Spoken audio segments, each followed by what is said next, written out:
नमस्कार विद्यार्थी मित्रों, गुड मॉर्निंग, सुप्रभातम। तो अगाउना लेक्चर में आपणे बात करी थी विभक्तिनी, जेनी अंदर अकारांत पुल्लिंग, अकारांत नपुंलिंग, आकारांत स्त्रीलिंग, इकारांत स्त्रीलिंग અને ઈકારાંત સ્ત્રીલિંગ એટલે કે રસ્વ ઈકારાંત અને દીર્ઘ ઈકારાંત એટલે કે કુલ 5 કોષ્ટક અકારાંત પુલ્લિંગ, અકારાંત નપુંલિંગ, આકારાંત સ્ત્રીલિંગ, રસ્વ ઈકારાંત સ્ત્રીલિંગ અને દીર્ઘ ઈકારાંત સ્ત્રીલિંગ કુલ 5 કોષ્ટકની વાત આપણે અગાઉના લેક્ચરમાં કરી હતી। એટલે ટૂંકમાં એ પોઈન્ટ વિભક્તિનો આખો જે આપણો પોઈન્ટ છે એ પૂરો થઈ ગયો। એ 5 માંથી જ તમારે પરીક્ષામાં પૂછાશે, એ 5ની બહાર હશે નહીં। ઓકે, તો એના ઉદાહરણ પણ મેં તમને આપ્યા હતા તે દિવસે અગાઉના લેક્ચરમાં। ગઈકાલે તે ઘણા વિદ્યાર્થીઓ પ્રશ્ન કરતા સર એ ઉદાહરણ કેવી રીતે લખવાના, અમુક વિદ્યાર્થીનો ફોન પણ આવેલો કે સર એ ઉદાહરણ કેવી રીતે લખવાના। હવે ઉદાહરણ લખવાના આપણે અગાઉ જે રીતે લખ્યા, પુલ્લિંગમાં લખ્યા અગાઉ, સ્ત્રીલિંગમાં લખ્યા આપણે અગાઉ ઉદાહરણ, એવી જ રીતે આપણે લખવાના છે। एक मिनट हो,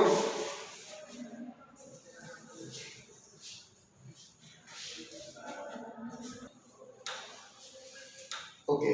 तो ये આપણે અગાઉ જે ઉદાહરણો આપેલા હતા એના જવાબ મેં તમને કીધું એ પ્રમાણે અગાઉ જે રીતે મેં તમને સમજાવ્યું હતું અહીંયા એ જ રીતે એના જવાબ લખવાના હતા। પાંચે પાંચ આપણે એકારાંતમાં આપ્યા હતા, રસ્વ એકારાંતમાં, અને 5 દીર્ઘ એકારાંતના ઉદાહરણ આપ્યા હતા।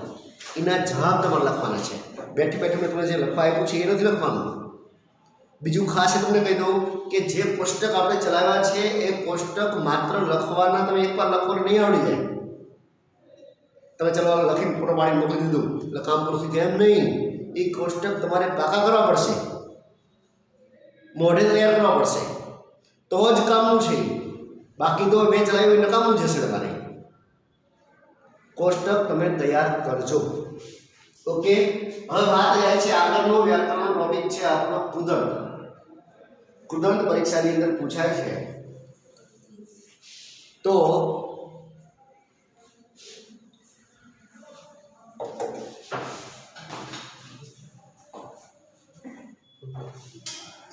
કૃદંત આપણે પૂછાય છે, બરોબર, એની વાત કરીએ આપણે।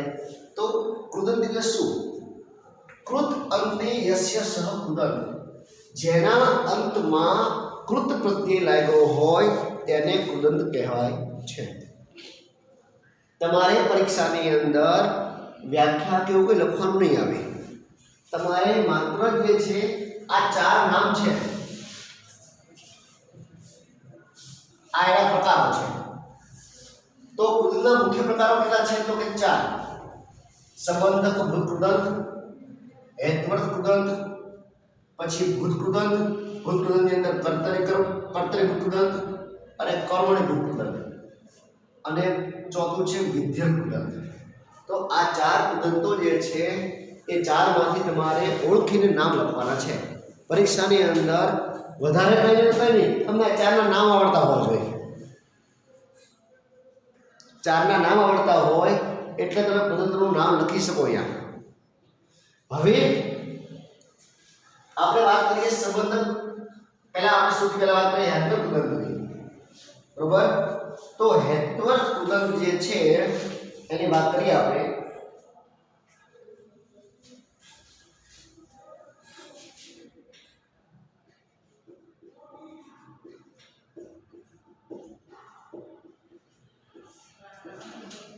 હેત્વર્થ કૃદંત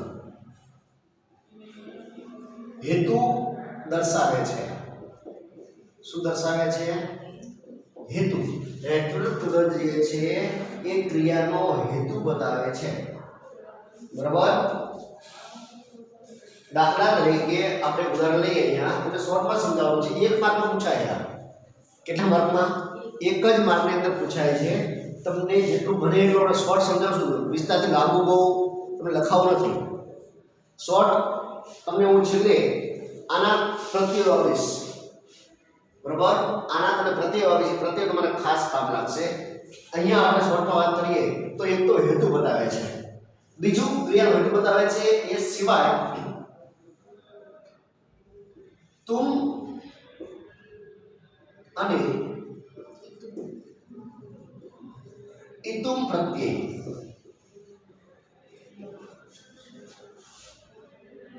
ધાતુને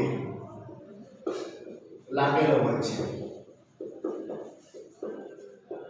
તમારે બીજું કોઈ જાણવું યાદ રાખવાનું, તુમ અને ઇતુમ પ્રત્યય લાગ્યો હોય ધાતુને એટલે તમારે સમજી લેવાનું કે આ કયો પદન છે, હેતુપદ પદન છે. બીજું હેતુ દર્શાવતો હોય, બસ આટલું શોર્ટ એન્ડ સ્વીટ. તો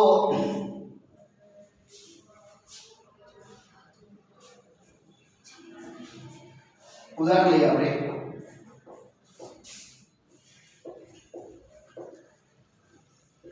બાલક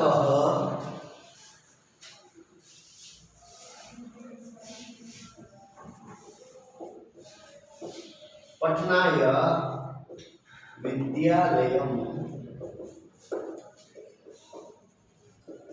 ગચ્છતિ. બાળક ભણવા માટે શાળાએ જાય છે. આ સાદું વાક્ય છે. કેવું વાક્ય છે?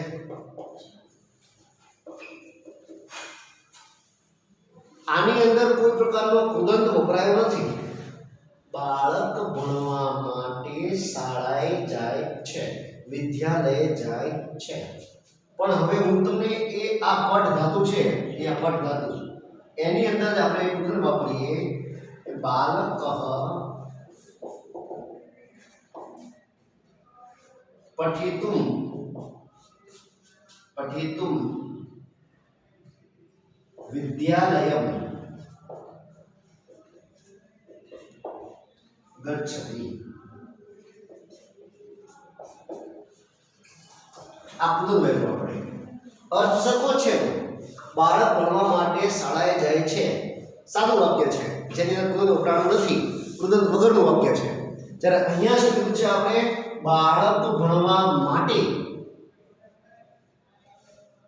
બાળક ભણવા માટે શાળાએ જાય છે. આ એક પ્રકારની ક્રિયા છે, ક્રિયા છે પણ એ ક્રિયાપદ તરીકે નથી. ક્રિયાપદ તો આપણો આ છે, આ ક્રિયાપદ છે આપણો. કર્તા, કર્મ અને ક્રિયાપદ. પણ અહીંયા જે ક્રિયા છે એ ક્રિયા કૃદંત તરીકે વપરાય છે. શેના તરીકે? ક્રિયાને શબ્દ લીધું આપણે કૃદંતમાં ફેરવી નાખ્યું.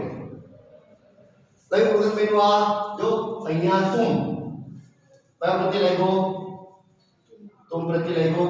તો તુમ પ્રત્યય લાગે છે તો કયો કૃદંત બતાવે છે? હેતુપદ કૃદંત. બીજું એ હેતુ દર્શાવે છે. બાળક શાળાએ જાય છે, શા માટે? એનો હેતુ શું છે? શું લેવા શાળાએ જાય છે? આમ થોટ મારવા, ફરવા, રખડવા? ના, ભણવા માટે. શેના માટે? ભણવા માટે. પઠ ધાતુ છે. ધાતુને કયો પ્રત્યય લાગેલો હોય છે? કાં તો તુમ લાગ્યો હોય છે અને કાં તો ઇતુમ પ્રત્યય લાગ્યો હોય છે. ધાતુને કયો પ્રત્યય લાગ્યો હોય છે? તુમ અને ઇતુમ. તો એ પઠ ધાતુ છે તો અહીંયા ઇતુમ પ્રત્યય લાગેલો છે. જો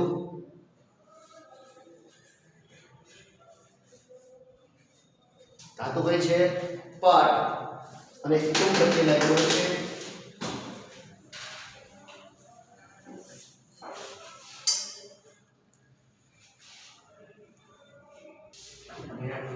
તો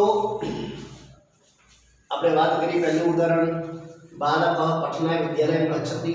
તો એક તમે વસ્તુ જોઈ કો કે આ વિભક્તિ વાળું વાક્ય છે, સાદું વાક્ય જેની અંદર કૃદંત વપરાયો નથી. પણ નીચે ઉદાહરણ જોયું કે બાલક પઠિતુમ વિદ્યાલયમ ગચ્છતિ, ત્યાં ઇતુમ પ્રત્યય લાગ્યો કૃદંત વાળું વાક્ય બન્યું. બરાબર.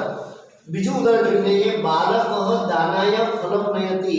બાળક દાન માટે ફળ લઈ જાય છે. દાન કરવા માટે, કોઈને આપવા માટે ફળ લઈ જાય છે.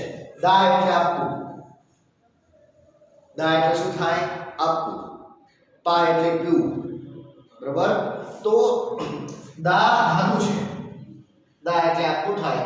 દા ધાતુ છે અહીંયા આપણે કુલવાળું વાક્ય વાપર્યું છે બાલકઃ દાનાય ફલમ નયતિ, બાળક દાન આપવા માટે ફળ લઈ જાય છે, પણ અહીંયા આપણે એવો જ શબ્દ બનાવી અહીંયા દાતુ. આ કયું બની ગયું? કુલવાળું વાક્ય. બાલકઃ દાતુમ ફલમ નયતિ, બાળક દાન આપવા માટે અથવા બાળક કોઈને આપવા માટે ફળ લઈ જાય છે. હલો, તો આપણે વાત કરી કે બાલકઃ દાનાય ફલમ નયતિ, બાળક આપવા માટે એટલે કે બીજા કોઈને આપવા માટે ફળ લઈ જાય છે. તો અહીંયા દાનાય શબ્દ એટલે કે આપવા માટે દા છે એ ધાતુ છે. હવે આપણે ધાતુને જો એ ધાતુ છે, દા ધાતુ છે, એને આપણે કૃદંતમાં ફેરવવું છે, તો ત્યાં તુમ અને ઇતુમ પ્રત્યય લગાડી શકાય. પણ જ્યારે હું તમને કહું કે આવી દા ધાતુ છે, પા ધાતુ છે, તો એમાં તુમ લાગશે. શું લાગશે? તુમ. જ્યારે અમુક ધાતુ છે પટ, વદ, ખાદ, પીબ, આવી જે ધાતુ છે એની હારે ઈ વપરાશે. શું વપરાશે? આગળ ઈ વપરાશે, પછી તુમ વપરાશે. આવી જે ધાતુ છે એની આગળ શું વપરાશે? આગળ ઈ વપરાશે અને પછી તુમ. તુમ તો છે ખરેખર આની અંદર તો તુમ પ્રત્યય છે, બેમાં તુમ પ્રત્યય છે, પણ આપણે ઓલા વર્તનકાળમાં જોયું હતું. વર્તનકાળમાં પઠ ધાતુ હોય તો રૂપ કેવું બનતું હતું? પઠામી, પઠિતુમ, પઠિષ્યતિ આવ્યું હતું ને. તો એ ધાતુની હારે નહીં જોડાયેલો છે એટલે અહીંયા એ વપરાશે. એટલે અહીંયા એના કારણે આપણે શું આવ્યું? અહીંયા તુમ. બાલકઃ દાન માટે આપવા માટે ફળ લઈ જાય છે, બાલકઃ દાતુમ આપવા માટે ફળ લઈ જાય છે. તો તુમ પ્રત્યય આવ્યો, તો આવા તુમ અને ઇતુમ પ્રત્યય લાગે ત્યારે એને શું કહેવાશે? હેત્વર્થ કૃદંત કહેવાશે. તમને પરીક્ષાની અંદર આવી રીતે અંડરલાઈન કરી છે, બાલકઃ દાતુમ ફલમ નયતિ. તમારે જોવાનું કે હું પ્રત્યય લાગ્યો તુમ, તો કયો કૃદંત છે? હેત્વર્થ કૃદંત. હેતુ દર્શાવે છે, હેત્વર્થ કૃદંત છે. બાલકઃ પઠિતુમ વિદ્યાલયમ ગચ્છતિ, પઠિતુમ નીચે શું કર્યું છે? અંડરલાઈન કરીએ છીએ, બોર્ડ કરીએ છીએ. તમે જોઈ શકો પઠિતુમ, તો આ ઇતુમ પ્રત્યય લાગ્યો, તમને તરત યાદ આવવું જોઈએ કે હા હેત્વર્થ કૃદંતની અંદર કયો પ્રત્યય લાગે છે? તુમ અને ઇતુમ. કયો કૃદંત કહેવાશે? હેત્વર્થ કૃદંત. આટલું તમારે યાદ રાખવાનું છે. Okay, complete. આટલું યાદ રાખશો એટલે કામ કરો. આમાં તમારે જાજુ કંઈ નથી કરવાનું, તમારે એનું ઉદાહરણ નથી લખવાનું, આખું વાક્ય નથી લખવાનું, માત્ર તમારે નામ આપવાનું છે કૃદંતનું. ઓકે, કૃદંતનું નામ આપો, તમારું કામ પૂરું. તો અહીંયા એ હેત્વર્થ કૃદંતનું કામ પૂરું થાય છે. પણ લાંબી વાત નહીં કરીએ આપણે. હું તમને આના જેવા બીજા દા છે, પા છે, આના જેવા બીજા કૃદંત છે એ હું તમને ફોટો જ્યારે મોકલાવું ત્યારે એની અંદર વિશેષ આપ્યા છે આવા. બરોબર? આવા આતા ઉદાહરણ આપ્યા છે આવા. બરોબર? પીપ વાળા, ખાન વાળા એ પણ આપ્યા છે, ક્રૂ વાળા આપ્યા છે, એ તમે જોઈ લીધો. હું તમને ફોટો મોકલાવીશ. ઓકે, અહીંયા આપણે જાહેર વાત નહીં કરતા, આપણે આગળ જઈશું. નવો કૃદંત, સંબંધક કૃદંત.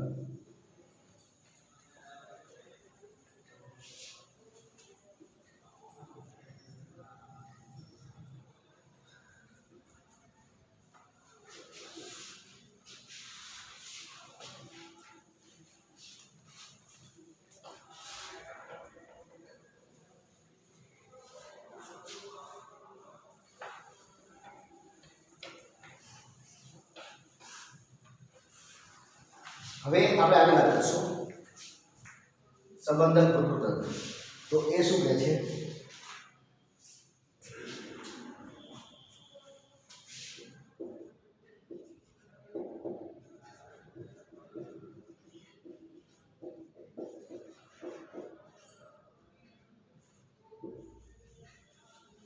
સંબંધક કૃદંત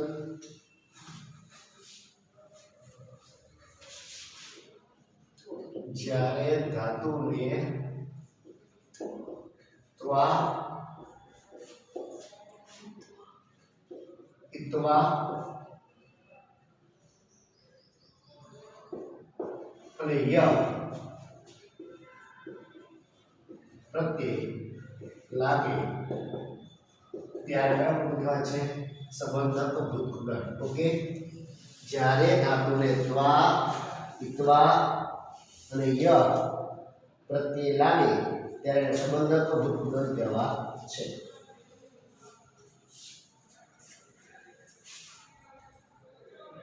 ઉદાહરણ સીધું જ ઉદાહરણ લેવું હોય, સાદું ઉદાહરણ લેતો નથી. પહેલા આપણે સાદું લીધું પણ હવે આપણે સાદું ઉદાહરણ લેવું અથવા હવે પણ લઈ આવીએ. કામ કરીએ શ્લોક એકમાં લઈએ ખાલી. બાલકઃ ભોજનમ કરોતિ. બરાબર, બાલકઃ ભોજનમ કરોતિ તતઃ શાલાં ગચ્છતિ.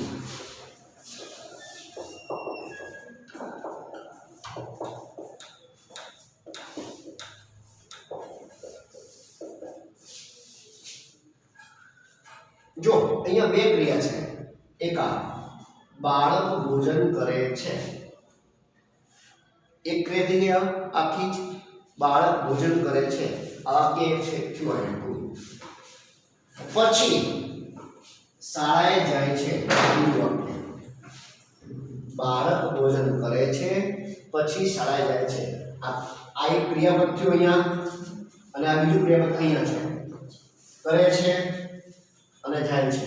બે ક્રિયાપદ ભેગા થયા એટલે કે બે વાક્યના બેના જુદા જુદા ક્રિયાપદ વાપર્યા.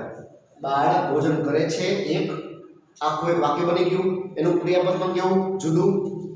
પછી શાળાએ જાય છે એનું ક્રિયાપદ પણ કેવું જુદું. હવે આપણે આ ક્રિયાનો સંબંધ આની સાથે છે એટલે નામ શું પડ્યું?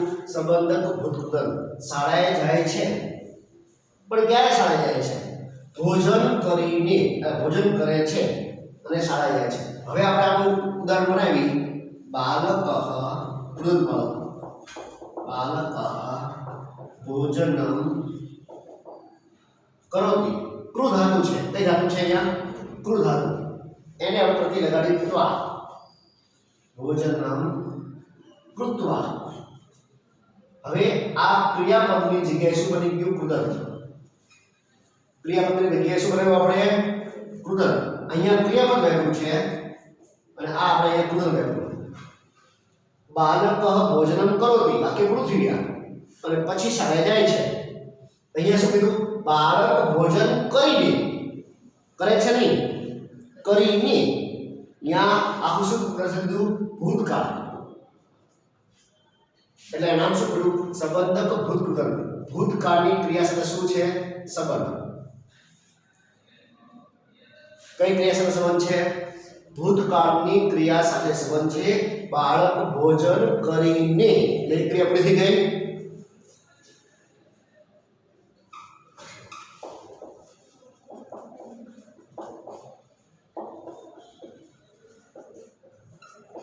ઓકે, તો આ કેવું વાક્ય થઈ ગયું? કૃદંત વાળું વાક્ય થઈ ગયું. બાળક ભોજન કરીને પછી શાળાએ જાય છે. તતઃ શબ્દ નો લખો તો પણ ચાલે. બાલક ભોજન કૃત્વા શાલાં ગચ્છતિ. બાળક ભોજન કરીને શાળાએ જાય છે.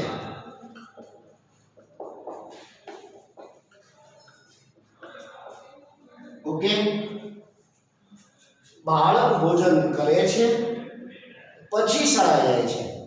આ આખે આખું જે વાત જે છે એને શું કરી દીધું? ભેગું કરી નાખ્યું. કરોતિ એટલે કે ભોજન કરે છે પછી શું કરે છે? પછી શાળાએ જાય છે. ત્યારે એ વાતને શું કરી દીધું? ટૂંકમાં બાળક ભોજન કરીને એટલે કે આખી ક્રિયા આવી ભેગી અને કૃદંત તરીકે વાપરી નાખ્યું. કરીને શાળાએ જાય છે. તો આ જે છે કૃદંત. ભૂતકાળની ક્રિયા સાથે શું છે? શાળાએ જાય છે પણ ક્યારે? ભોજન કરીને. એટલે કે ભૂતકાળની ક્રિયા સાથે આ ક્રિયાને શું છે? સંબંધ. બરાબર, આ બે જે છે એની વચ્ચે ભૂતકાળનો સંબંધ છે. બાળક ભોજન કરીને ક્યાં જાય છે? શાળાએ જાય છે. એટલે કે આ વર્તમાનકાળની ક્રિયા છે પણ એ સંબંધ કોની સાથે છે? ભૂતકાળની ક્રિયા સાથે શું ધરાવે છે? સંબંધ ધરાવે છે. એટલે નામ શું પડ્યું? સંબંધક ભૂતકૃદંત. એક આ ભૂતકાળ દર્શાવી દીધો અહીંયા બરોબર, બધું ભેગું નહીં લીધું અને કૃદંત તરીકે વપરાણું. ઓકે, તો આવી રીતે આ સંબંધ ભૂતકૃદંત વપરાય છે. બીજું ઉદાહરણ સીધું જ, હવે આપણે સાદું વાક્ય નથી લેવું, સીધું જ બીજું વાક્ય લઈએ.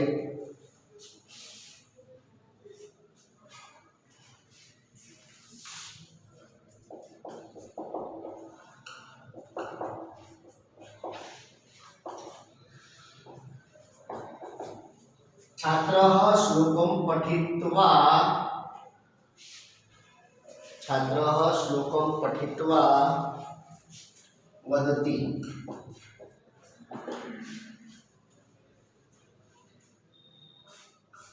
धातु कई छे अहींया पठ. विद्यार्थी श्लोक बोलीने पेला श्लोक वांचीने, विद्यार्थी श्लोक वांचीने बोले छे. वदति એટલે બોલે છે.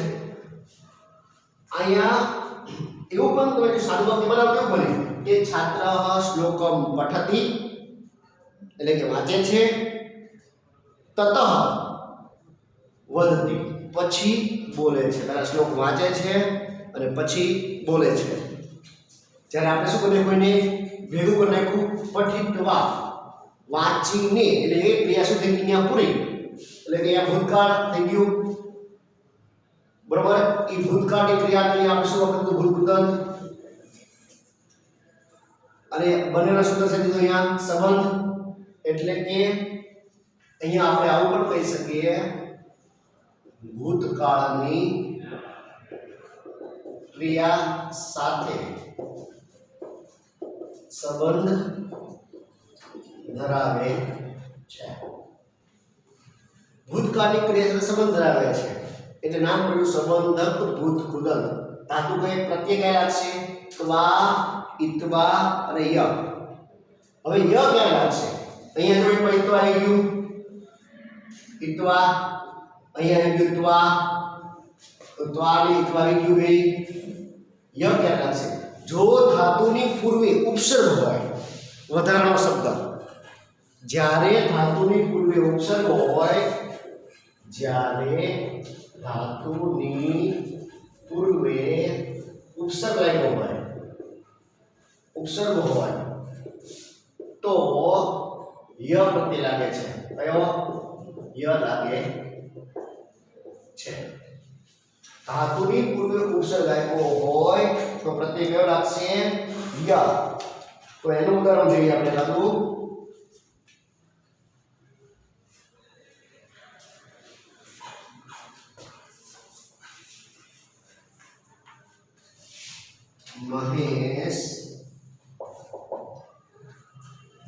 महेश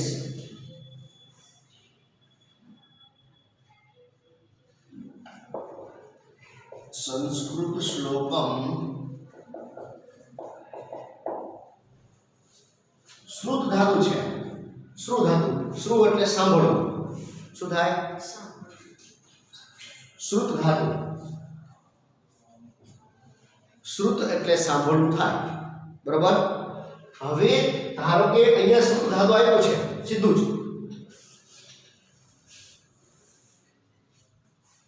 મહેશ સંસ્કૃત શ્લોકમ શ્રુત્વા ગાયતિ. ચલો, મહેશ સંસ્કૃત શ્લોકમ શ્રુત ધાતુ છે, અહીંયા તમે વાપરો શ્રુત્વા તો હાલશે.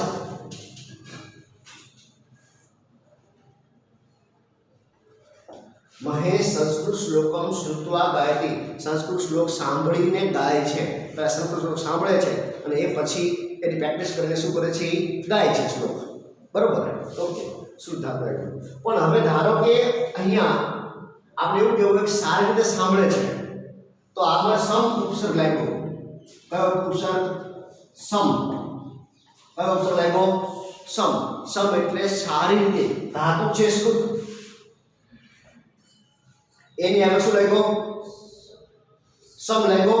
આ સમને શું કહેવાય, ઉપસર્ગ કહેવાય. શું કહેવાય, તો શું કીધું, જ્યારે ધાતુની પૂર્વે, આ ધાતુ છે શુદ્ધ ધાતુ, એની પૂર્વે શું લાગ્યો, ઉપસર્ગ લાગ્યો.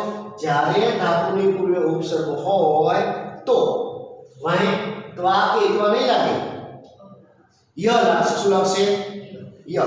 તો શુદ્ધ ધાતુ છે આની આને જોડાય છે ય, તો શું બનશે? જેનો અર્થ એવો થાય મહેશ સંસ્કૃત શ્લોક સારી રીતે સાંભળીને, કેવી રીતે? સારી રીતે સાંભળીને પછી ગાય છે, એકદમ પરફેક્ટ સાંભળે છે એનો ઉચ્ચાર, કે શ્લોક ખરેખર કેવી રીતે કહી શકાય. પહેલા એ યુટ્યુબના વિડીયોની અંદર એ શ્લોક સાંભળે છે, પરફેક્ટ રાગ શીખી લે છે. કેવી રીતે? જેમ તેમ નહીં કે હેમળો નો હેમળો ગઈ નાખો, એમ નહીં. ફૂલ પ્રેક્ટિસ કરે છે, સારી રીતે સાંભળે છે. શ્રુતિને સાંભળવું આ સામાન્ય છે, સાંભળીને ગાય છે. પણ જેવું તેવું નથી ગાવું એને તો ફર્સ્ટ નંબર લેવાનો છે. એટલે શું કરે છે? એ ઝીણવટપૂર્વક એના ઢાળ, એનો લય, બરાબર, એનો શબ્દોનું વિભાજન પરફેક્ટ જોવે છે અને પરફેક્ટ સાંભળે છે અને પછી શું કરે છે? એ સ્ટેજ ઉપર જઈને ગાય છે. ત્યારે તાલીનો ગડગાડ થાય. એટલે અહીંયા ઉપસર્ગ વપરાણો, શુદ્ધ ધાતુની આગળ શું વપરાણો? ઉપસર્ગ.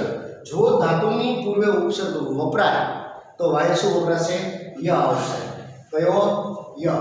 અહીં તમે ય પણ કહી શકો અને આમ પણ વાપરી શકો, ત્ય. કારણ કે ત્ય અહીં જોડાણો જો તમે દેખાય છે.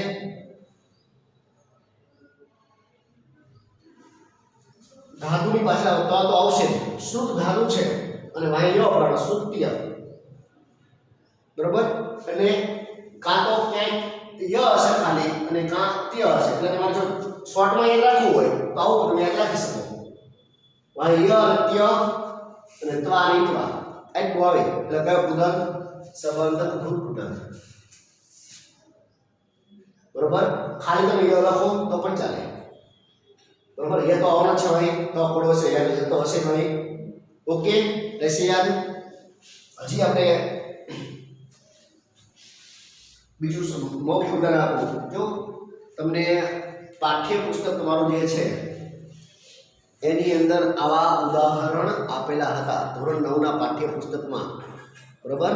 એટલે આ બે કુદંત અહીંયા પૂરા થયા. કયા કયા? સંબંધક ભૂત કુદંત અને હેતુરૂપ કુદંત. નેક્સ્ટ લેક્ચરની અંદર આપણે આ બંને કુદંત ચલાવશું. કયા કયા?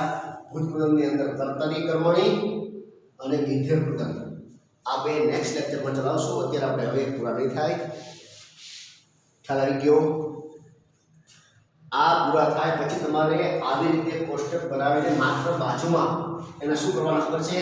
સીધા જ એના પ્રત્યયો લખી નાખવાના કે ભાઈ સંબંધક ભૂત કુદંત તો કયા કયા? તો કે ત્વા, ઇત્વા અને ય. હેતુરૂપ કુદંત તુમ અને ઇતુમ. ઝાઝી મહેનત કરવાની તમારે જરૂર નથી. માત્ર તમારે શું કરવાનું છે? આ પ્રત્યય લખીને કોષ્ટક બનાવી રાખવાનું. કુદંત ટૂંકમાં યાદ રાખો એમ કરીને આના જે પ્રત્યય બાજુ લખી નાખવાના. બાજુ લખી નાખવાના, કોષ્ટક રહી ગયો. આટલો કોષ્ટક જ બનાવવાનો. ખાલી તમારે શું યાદ રાખવાના? પ્રત્યય ત્વા, ઇત્વા અને ય. તુમ અને ઇતુમ. એ પ્રત્યય યાદ રહી ગયા એટલે તમારું 1 માર્કનું કામ કમ્પ્લીટ. વધારે સમયમાં બગાડાય નહીં. તમારે ઉદાહરણ લખવાના પણ થતા નથી, આ નિયમ પણ લખવાના થતા નથી. આ તો તમને સમજાવવા માટે લખ્યા છે. તમારે કંઈ જરૂર નથી. તમને સીધી રીતે અંડરલાઈન કરી હશે, લખ્યું હશે અધોલિખિતમ રેખાંકિત પદાની. અધોલિખિતમ રેખાંકિત પદાની એટલે કે નીચે લખેલા જેમ નીચે રેખા કરી છે એ પદનું કુદંત પરિચય કાર્ય હતું. કુદંતનો પરિચય કરાવો એટલે કે કુદંતનો પરિચય આ પદ જોયું. પઠિત્વા આવ્યું, વિચારો તો પટ ધાતુ અને હવે ઈત્વા લાગ્યું તો ઈત્વા ક્યાં આવે છે? હા, ઓકે. ક્યાં? તો તે સંબંધક ભૂત કુદંત. નીચે લખી નાખો જવાબ સંબંધક ભૂત કુદંત. કામ થઈ ગયું તમારું પૂરું. બરોબર? આટલું જ તમારે કામ કરવાનું છે. એટલે આજે હું તમને જે લખવા આપું છું ઉદાહરણ જે તમને ફોટો મોકલાવીશ એની અંદર આ જે સમવાળા જે છે ઉપસર્ગવાળા એ પણ વિશેષ ઉદાહરણ રહેશે. થોડા વધારે અહીં જેટલું લખ્યું છે એટલું જ હશે એવું નહીં, પણ આના કરતાં થોડુંક તમારે વધારે પણ આપ્યું હશે. પઠિત્વા, ઈત્વાવાળા ઉદાહરણ આપ્યા છે બીજા. જે તમને આપું છું એ તમે ફેર નોટની અંદર વ્યવસ્થિત લખી નાખજો. ઓકે, તો અહીંયા આપણે આપણા લેક્ચર પૂરો કરીએ છીએ. ફરી મળીએ. ધન્યવાદ, આભાર.